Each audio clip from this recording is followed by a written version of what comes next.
Hi everyone, it's Gracie. Welcome to or back to my channel. I'm very lucky to be at a place in my life where I actually manage my stress pretty well. It's something that's taken me a long time to learn. I used to get extremely sick from my stress. I know it's a skill that you have to work extremely hard to achieve, and a lot of people don't even know where to start. I really want to make a video talking about how you can manage your stress and just some suggestions that I've heard work for other people, some things that work for me. However, before I make a video like that, I believe it's necessary that I first make a video talking about recognizing your own stress.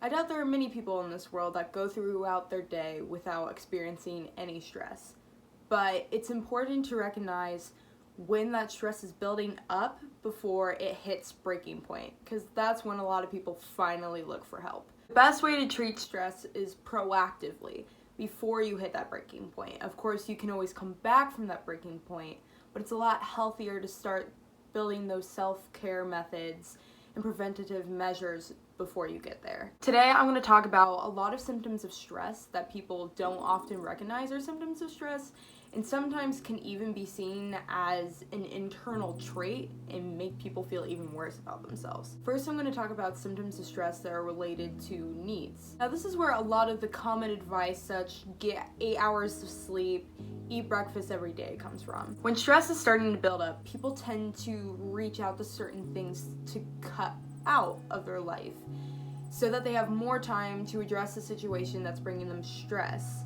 But a lot of times people cut out things such as getting enough sleep or eating enough.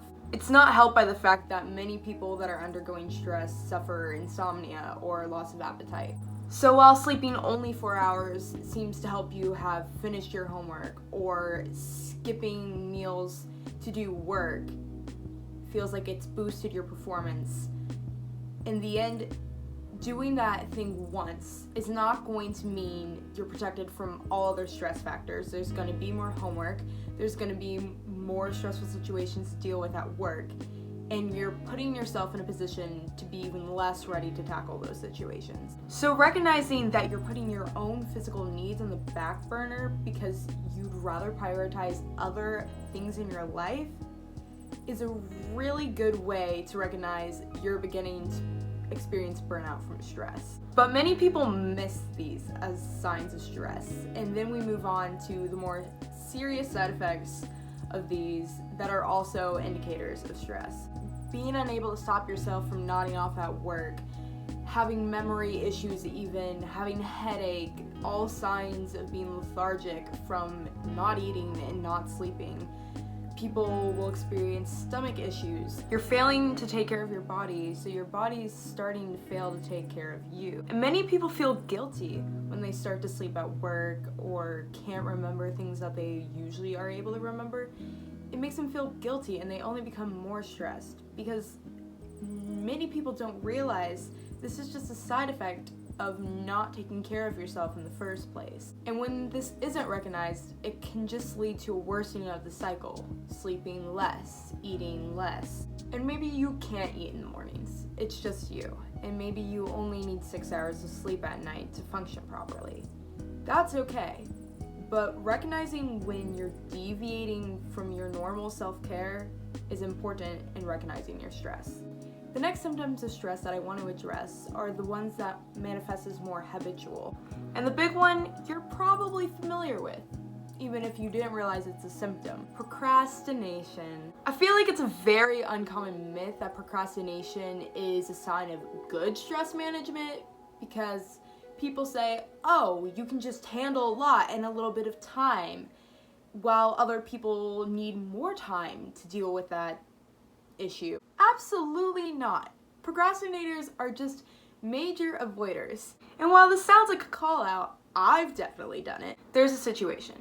You need to address it. You need to do your homework. You need to email this person. And it's very stressful.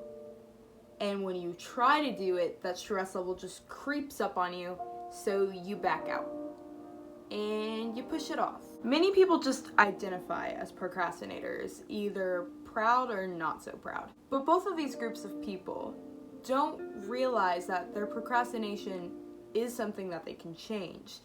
and it can be changed by better stress management. So if procrastination is something that pops up in your life quite a bit, I definitely recommend checking out videos, blogs about stress management. And when I get around to making the next video, watch my video about stress management. You don't need to feel guilty and stuck in your procrastination. It is definitely something that you can change. Now, the complete 180 of procrastination is impatience, agitation. You're stressed out about this thing and you want it over now. When working on a personal assignment, that can act as great motivation. However, in most settings, at work, in a team, that's a huge downfall. Patience can be one of the most valued traits. Once again, I don't think anyone really wants to identify as being impatient.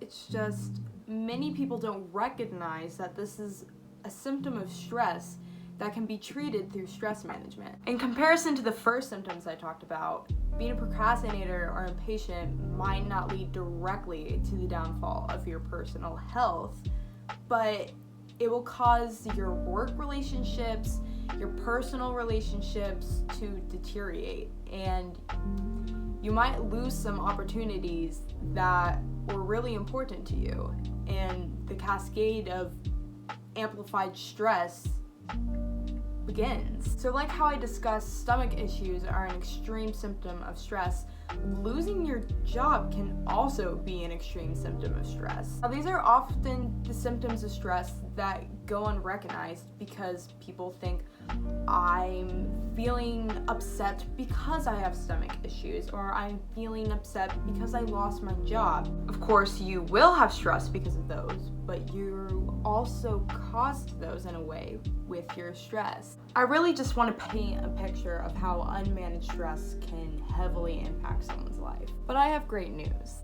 Chronic stress is preventable and it is reversible. There are many great resources out there, such as books, other YouTube videos, blogs, anything. The internet is an endless connection. I can tell you a bazillion ways to manage your stress. And if one doesn't work out, there's another one to try. Eventually, with time, you will find the system of stress management that works for you. And trust me, life is great when you reach that point. It's well worth the fight, the time, the energy, the effort that you put into it. Thank you for watching this video. I hope it provided you insight about the common ways that stress manifests but goes unrecognized.